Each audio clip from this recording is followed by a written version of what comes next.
Yo, ladies and gentlemen, welcome to the Roundtable Network News. I'm your boy, the franchise player, Double B Bablet. I am joined by the Drew Nicholas, and I'm going to tell you, ladies and gentlemen, it is so good to have Drew back on the news because the news will run flowingly smooth this week, ladies and gentlemen. Drew, what is up? Yes, I won't be away getting a car every Saturday. So, Yeah, your car is pretty cute, though, Drew. I got to give you 100% of that. thank you. Pretty nice. How are you doing today, sir? I made a contact today that's very beneficial to my side business. So yeah, wait. Very nice. Oh, Oh, oh no. I got confirmation for the question that we were talking about earlier. oh, that's a bad oh no. Oh, Uh-huh. well, we will get to that story. Unless I don't know, was that something that you wanted to talk about, like as a main topic? Yeah. Well, So, give it. so, so, ladies and gentlemen, I just did receive some horrible news. When you're like, scrolling through Twitter, as Drew and I were doing earlier, as we were discussing, and I saw that Jody Gilly, she was Bray Wyatt's number one fan. I mean, even more of a number one fan than Shane Husky. Like she is was his number one fan.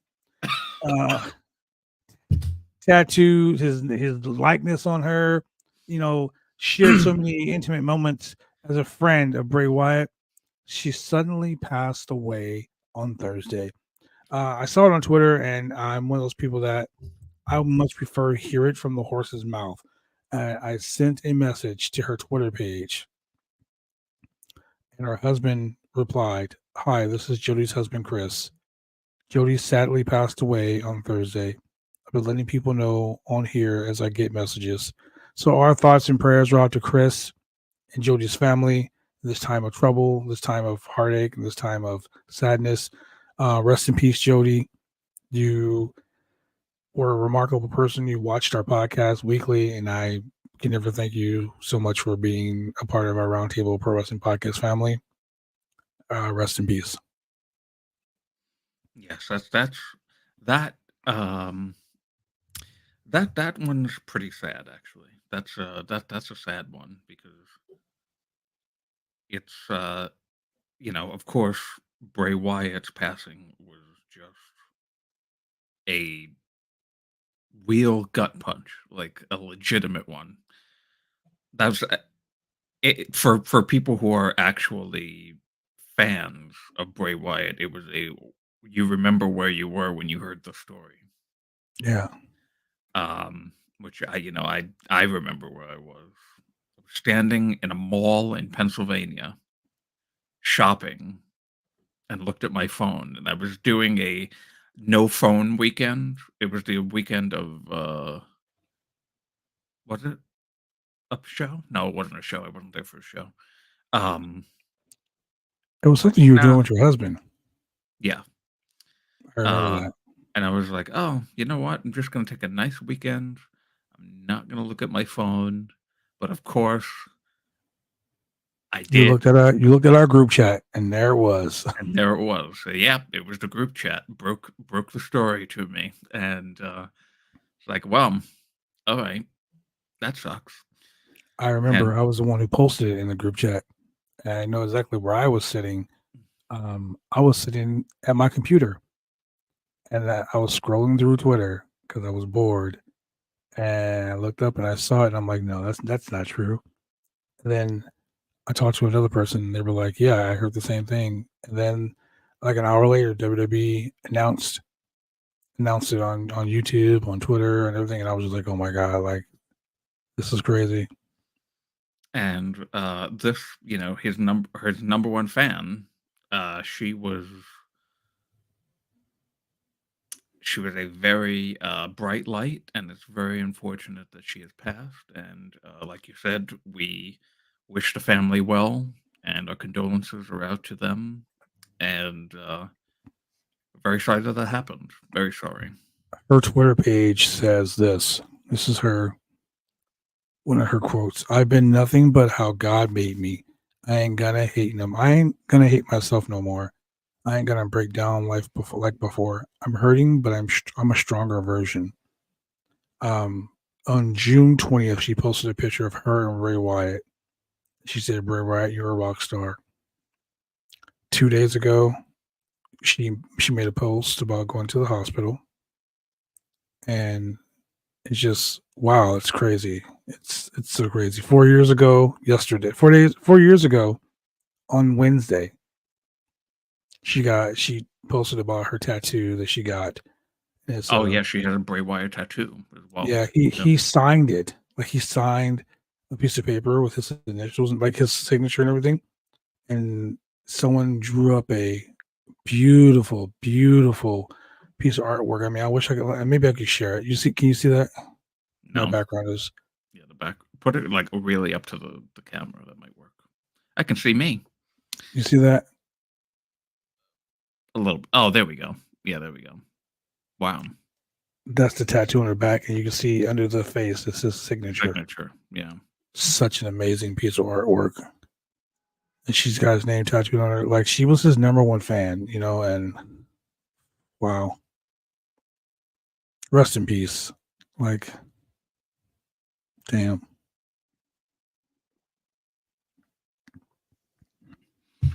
Well, let me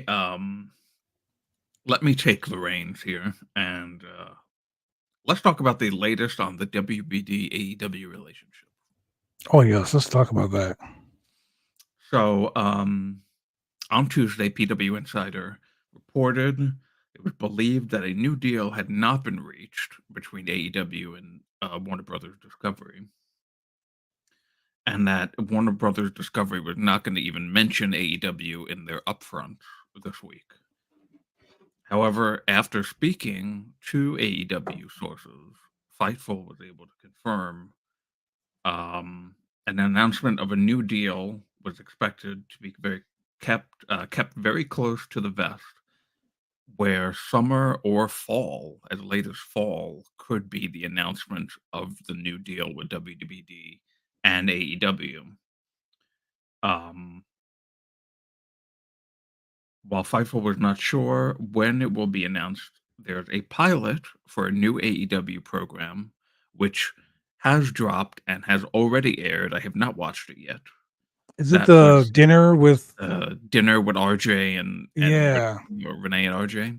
yeah. Um, WBD sources. This is a big part of the story. WBD sources that Fightful spoke to indicated that Warner Brothers Discovery had interest in adding AEW pay-per-views to Max. That would be epic. And that they had been interested in it for quite some time, noted that the two sides have been in talks for quite some time about what a deal with pay-per-views on Max would look like. And there have been proposals about it going back to last year. So it has been in the works for a little while now. Well, there have been rumors about that for God knows how long. We've been Yeah. discussing it for a while. Now we do know that it says in the story, if WBD does lose rights to the NBA, we now know they did lose the rights to the NBA. That they would be looking at reinvesting funds to maintain their position on cable, but they're not sure if any of that is related to AEW or will affect AEW in any way. So now knowing that WBD did lose basketball is now moving to NBC. Um, the only as of the moment, the only live sports programming. Oh no, they don't. I believe they have something else too, don't they? They have No, hockey. no. Hockey is with Fox. Oh, hockey's Fox. Okay, so then that makes AEW the only live sports programming. And going back to a story we talked about 5 or 6 months ago, um, AEW is the number one show on cable in their time slot. And the only reason AEW's like numbers had dropped or have been dwindling over the course of a few months is because of the NBA playoffs and NBA finals. Right. So the NBA is no longer on TNT or TBS. Then the number one show on cable in those time slots would be pro wrestling. Yes, which is good for them. Very good for them. Just like back in the WCW days, like where they didn't have the NBA cutting in every other week. Same thing. Yeah, when they do these big basketball shows, I'm not a basketball fan, so I really don't care. But when they do these big basketball shows and they have got to move Rampage from Friday to Wednesday one week, and then they've got to move Collision to Friday nights, and then they've got to move this to there and this to there, to the point that's like, oh, when is Rampage on this week? When is Collision on this week? Is Collision on this week? Because sometimes it's not even on, like it was a few weeks ago, Yeah. or rather, it wasn't a few weeks ago. It just harms the AEW product. It's Oh, it been does. doing that. And you know the thing about like harming the product and making the product better, when the WWE did it every year, they would move a Monday Night Raw because of the Westminster Kennel Club deal that would happen on Fox or USA Network, whatever, whatnot. It didn't really hurt the WWE as much because people are programmed to watch Monday Night Raw every week, regardless.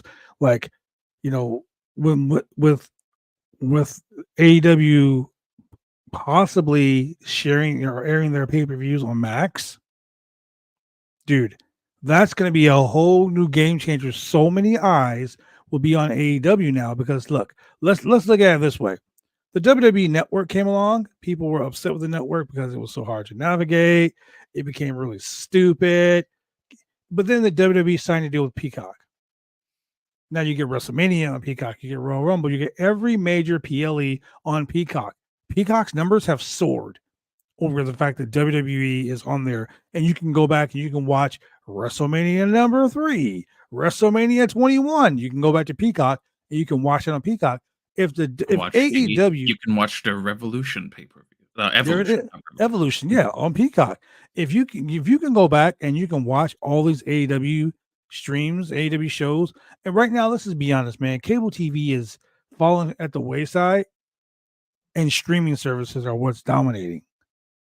I mean, I don't have cable in my home, but I watch TNT, I watch USA, I watch everything, I watch Peacock. I have all of these streaming apps specifically for these things. I watch TNA, I watch MLW, I watch the Joey Janela Spring Break stuff. I watch all that stuff on streaming services. Internet streaming services are the number one watch thing today. But that throws a monkey wrench in a lot of things because now people like Dave Meltzer are saying, "Oh, WWE had horrible pay-per-view buy rate numbers for the last pay-per-view Backlash because people watch it on Peacock. You don't have to buy pay-per-views anymore." Right.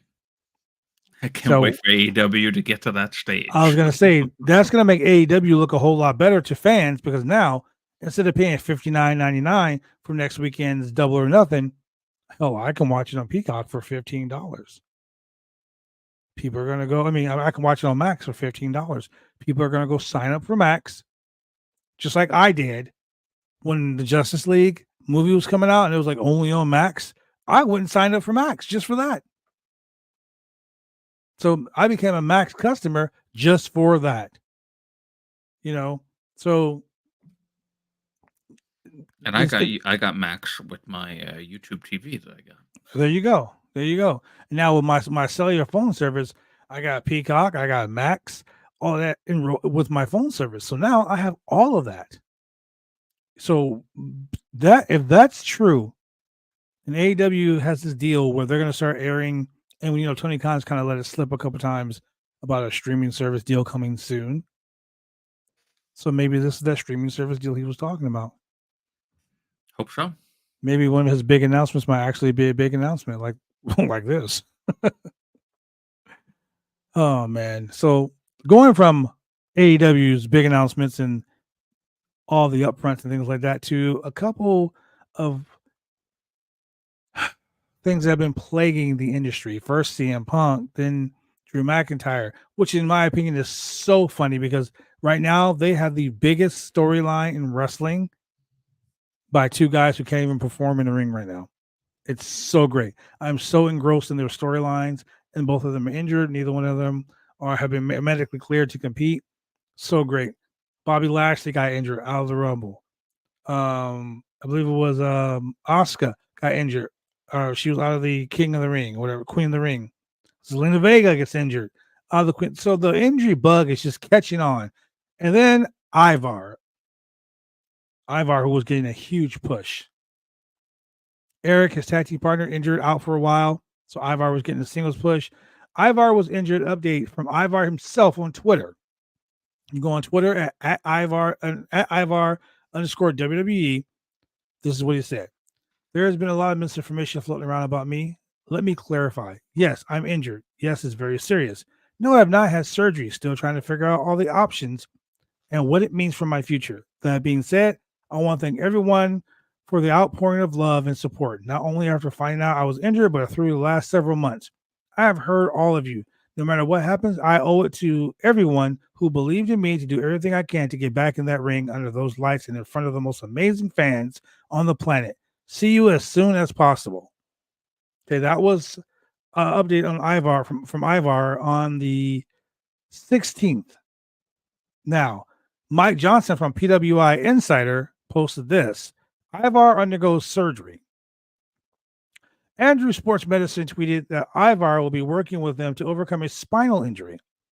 When the WWE talent heads there, it's usually Dr. Andrews at Andrew Sports Medicine that does this. And Dr. Andrews posted on Twitter, "Thank you, Ed Ivar, for trusting us, Dr. Andrew Cordova, and the team to help you achieve the hashtag victory over injury."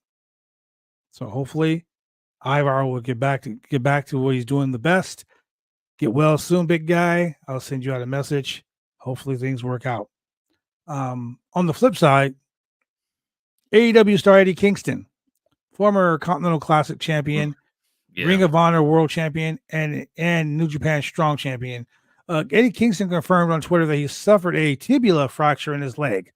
PWI Insider has learned that Kingston suffered an injury taking a suplex through a table bridged across the ring to a guardrail while facing Gabe Kidd for the New Japan Pro Wrestling. With his leg slamming over the rail, it crashed through the table. He still finished the match because he's a tough son of a bitch. And went through the planned post-match angle where the Elite attacked him. The injury was confirmed after a series of x-rays in California. Kingston is currently waiting on confirmation on how the injury will be addressed medically. We are told he's hoping to return by All In London, which is in 2024 in August. It will depend on whether the surgery is required. Shout out to Eddie Kingston. Good friend, good guy. Hopefully things work out. Eddie Kingston, we're rooting for you, big guy. Another sad injury that happened here in Portland, Oregon, as a matter of fact, on Thursday night. This is going to be broken to me live. Yeah, broken to you too. I do not know. Courtesy of Mike Johnson from PWI Insider. Ring of Honor champion was hurt last night. Ring of Honor Women's World Champion Athena injured her left leg during a match while she was wrestling for ROH on WatchROH.com taping portion of AEW's Collision taping, which happened on Thursday. PWI Insider has learned that while wrestling Via Van last night, there was a spot where Athena charged at Via, who ducked down and pulled the middle rope down. Athena took a bump through the ropes, landing on the floor. When she returned to the ring, she was limping. They finished the match. Via Van gave Via Van a forearm smash, pinned her. Via initially kicked out, but the referee counted 3 anyway. It would appear that Athena related to the referee that she was hurt and that Athena stayed in character after the bout upon leaving the ring, but did not put any weight on the left leg, hopped out of the ring being assisted by another staffer. Athena has been the Ring of Honor Women's World Champion for 518 days. And Mike, PWI Insider, has learned that Athena was checked out after the match, but we have not confirmed the nature of the issue, whether she is expected to be out of action for anytime soon. Thanks to Billy Corcoran, who was in attendance at Ring of Honor last night for the assistance in the story. So I know a couple people that were at Ring of Honor. I don't know why I didn't go. I should have went. I was here doing hanging out with you guys on Thursday night. Um, Shout out to Athena, man. Shout out to her husband Matthew Palmer, great athlete, great man, good guy. Um, Hopefully she gets better. Like, I'm distraught about this because ladies and gentlemen, wrestling is such a hard sport. Like, I literally am coming off of a meniscus tear that's kept me out for a while. Wrestling is a very hard sport. For people who say it's yes, fake, try stepping in the ring and taking a walk in our shoes. Trust me, every bump hurts, every clothesline, even hitting the ropes hurt. You have to be a double tough individual like Athena to be able to walk out on her own, to be able to continue the match, finish the match. Eddie Kingston the same way. Ivar the same way. Ladies and gentlemen, we say this and I stress this to you children that are watching this. Do not try this at home. We are trained professionals. And even though we're trained professionals, injuries do happen. So hopefully Athena gets better. oh, I hope that it's not serious because she's been one of the best women's champions of the year of her pretty much like of her entire reign of you said over 500 518 days. days. Man, that's crazy. 518 days to suddenly get this, Technically, she's the another longest injury. reigning AEW Ring of Honor champion going right now. Yes. Yeah, everyone's pretty much fairly new in the champion side. Yeah, That's that sucks. it does suck. That sucks, and I hope that she gets better soon. I hope they're not going to have her, Strip God of the forbid, title. relinquish after all those days to make that incredible run of hers just end on a fluke accident injury like that. Man, Yeah. I hope And that doesn't happen. speaking of great matches, speaking of a collision, the Ring of Honor Collision Rampage preview for tonight's show. We have scheduled tonight's edition of AW Collision, which was taped here in Portland, Oregon for TNT. We have Serena D, the professor, taking on Anna Jay. We have Brian Danielson and FTR taking on Lance Hoyt and the Righteous. We have Orange Cassidy versus Brother Zay, Hook versus Johnny TV, Will Ospreay. From what I understand, this match was a 5-star classic. Will Ospreay versus friend of the channel Shane Taylor from Shane Taylor Promotions. Roosh versus Cody Chun, local guy here. Kyle O'Reilly to face Lee Moriarty. That match is going to be a slapper. Deanna Perrazzo versus Robin Renegade. All that and so much more, ladies and gentlemen. We'll be watching that live here on the Roundtable Pro Wrestling Podcast for AW Collision later on today. So make sure you go like, and subscribe, and join us. What else you got for us, Drew? Well, we have so this was an interesting thing. So if you remember, I don't remember when the show was. I think it was earlier this year. I think it was maybe like early January. NWA did a show. Oh What was yeah, the name of the show? oh yeah. This was in the midst of the CW, the AW signing with CW, NWA signing with CW, I should say. So I pulled out this story because I thought it was interesting that a lot of people had talked about a certain spot on the NWA show. Oh yeah, the dreaded Um, segment. Jeremy Lambert and Joe Pearl at Fightful interviewed NWA owner Billy Corgan. And in the interview, Corgan said the Sinister Minister was, of course, not snorting cocaine or whatever it was that it was perceived as, but was snorting sugar at NWA Sam Hain. Oh yeah, that was their pay-per-view. Yes, Corgan said that the story took a life of its own. One of the top people in CW called a few days after the event and said that there was, in CW's eyes, no issue with what the NWA did on that show. And the CW thought that it was funny. I watched TV shows like The Wire, like Power. You got all of these shows where people are doing drugs and having sex and murdering people. Wrestling is just a television show too, ladies and gentlemen. There are storylines, there are segments that happen on these shows. Don't take these things too seriously. No. And Billy Corgan kind of said that, continuing on in the interview, he said it was a completely invented story, and he did not like the quote pearl clutching after the spot, and didn't like the perception that they had done something wrong when that was not the case to CW. The CW had no issues with it. So, and it turned out that that was not the reason that they were not on television and relegated to the CW app. Hmm. Many had speculated because, well, one thing we know about the IWC is speculation runs rampant, Oh God, yes. and uh, according to Billy Corgan, there was no heat on the company at all from CW for doing that spot, and they had no issues with it. So, uh, yeah, I mean, listen, is it like in 2024, is that like something that you want to have as like a character trait for somebody on television? No. Wouldn't be something that I would book. But,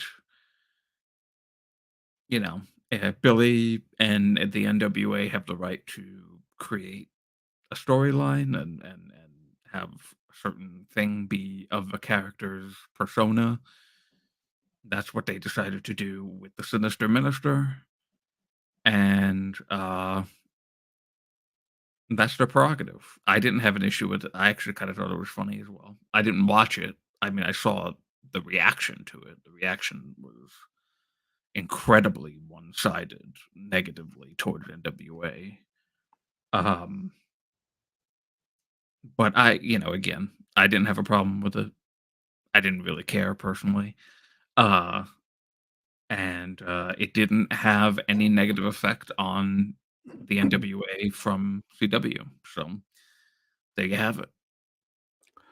So I just saw a report that came about right now.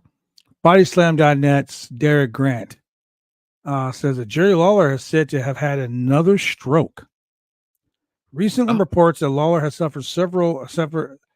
suffered a minor stroke following a stroke scare last year has subsequently paralyzed. Lawler has been on the path to recovery, which include double knee surgery. Fans continue to be concerned about his well-being. During a recent episode of the Storytime with Dutch Mantell, Mantell was asked about Lawler's condition following the stroke, and Mantell stated that he had heard Lawler suffered a minor stroke within the last month. In quotations, I heard he had another one, a minor one, but he did have another one within the last 2 or 3 weeks. That's what I heard.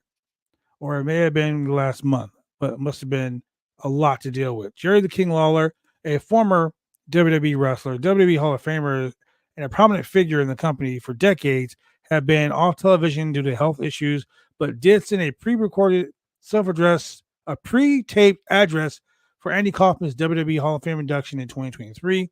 Although his WWE announcer contract had ended, he remains under a WWE Legends deal. So he's still part of the WWE, just no longer a commentator. But he had another stroke, according to Derek Grant. So get well, Jerry Lawler. There's been so many things going on. So many things going on. We got contracts expiring coming up. Natalia's WWE contract is expiring very soon. Also, a story about Derek Grant. Natalia is a versatile talent within WWE who WWE can rely on for various roles, whether it's heel, babyface, or mentor in NXT. She may also be a big free agent within a few weeks. With many contracts set to expire this year, Natalia is reportedly among them.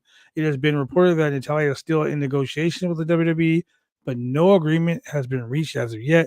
If Natalia decides to not stay within the WWE and renew her contract, it will be a notable loss for the WWE, especially for NXT, where she serves as a valuable mentor to our emerging talent. During an appearance on Fightful's The Hump, Sean Ross Sapp discussed Natalia's contractual status with the WWE, noting that she is on the track to become a free agent soon. Sapp also stated that Nadia is set to be a free agent in a couple of weeks. Wow. So the future remains uncertain for Natalia. Under Endeavor's leadership, the WWE is handling contracts differently. If no new deal is signed, they may simply just allow her contract to expire, which would give her an opportunity to show up anywhere. So if she doesn't re-sign her contract, there'll be no if her contract runs out, there'll be no 90-day compete clause. Hell, if her contract ran out on Monday, she could show up on a Rampage or Dynamite on Wednesday. Yeah. I don't know if that's really gonna end up happening. I feel like she's I mean, there have been people that I've considered to be WWE lifers, like Dolph Ziggler, for example, and then look, he's not in WWE anymore. Mm-hmm. Um, Vince McMahon, look, well, uh, um, but yeah, so I was surprised to hear that she still does not yet have a new contract. I mean, her husband Tyson Kidd has been producing with WWE for years now, yeah, he and would be a WWE lifer if you ask me. and you know, just the Hart family and the Hart name has been synonymous with WWE for so long. Um, I'll honestly be surprised if she ends up not having a new contract with them. I would be shocked, not even surprised. She is a 5 tool player. Like she is the one. You know what I mean? Speaking of signings, we've got details behind Damian Priest's re-signing. So, he was one of the people amongst a whole list of people whose contracts were coming up uh, at some point this year, and he signed a new contract with WWE recently, and it is a multi-year deal. Priest confirmed it after the World Heavyweight title win when speaking to Kathy Kelly after WWE Raw. FIFO Select has learned that the deal was completed a couple of months ago and came down to the wire, which is what a lot of these contract signings have been doing lately. His contract was up in February. WWE sources told Fightful they'd always planned on keeping Priest, and the two sides had talked plenty before the new contract was made official. And another interesting thing, since he's resigned, Variety revealed recently Priest has signed with the Paradigm Talent Agency. So not only is he working under a WWE contract, he now has a talent agency, which means there could be some potential TV, movie deals, any type of other forms of entertainment outside of WWE. And I believe the only other person I am aware of that has a deal with a talent agency outside of WWE is Bianca Belair. I remember hearing earlier this year about her having a deal with an agency. I don't believe it's Paradigm. I think it was a different name, but I'm not 100% sure. Um, so yeah, so that's good for Damian Priest. I mean, he's obviously got a new big money contract for multiple years and signed with a talent agency. Some big things should be coming for him. So I'm excited. Man, things are popping up, man, for all of us. Just got a message from Vicky Guerrero. We might be doing an interview with Vicky Guerrero soon. Oh, I didn't even know that was a possibility. Well, I was trained by Mondo Guerrero. I'm friends with Chavo and Eddie Guerrero. I mean, Chavo Jr., so I mean, naturally. Well, when you put it that Yeah, naturally. way. What you got for us next, sir? Well, we're going to go ahead and we're going to end this note on some really cool stuff, some one sad thing.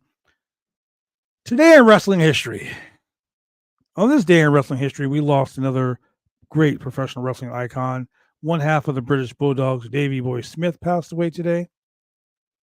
But 1943, we had WWE Hall of Famer Jimmy Superfly Snuka was born. Today, in 1973, a good friend of the channel, good guy, Blue Guy, the Blue Meanie, a star in WWF and ECW. Today's his birthday. Shout out to Jimmy Snuka and the Blue Meanie.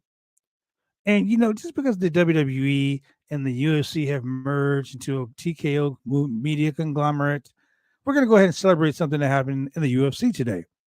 In the year of 2008, the UFC announced that they will debut for the first time in Minneapolis, Minnesota, and they would feature UFC heavyweight champion future UFC heavyweight champion Brock Lesnar in his first ever MMA fight in his home state. That happened today in 2008. With that being said, ladies and gentlemen, that was your day in wrestling. That is the Roundtable Network news for this guy right here.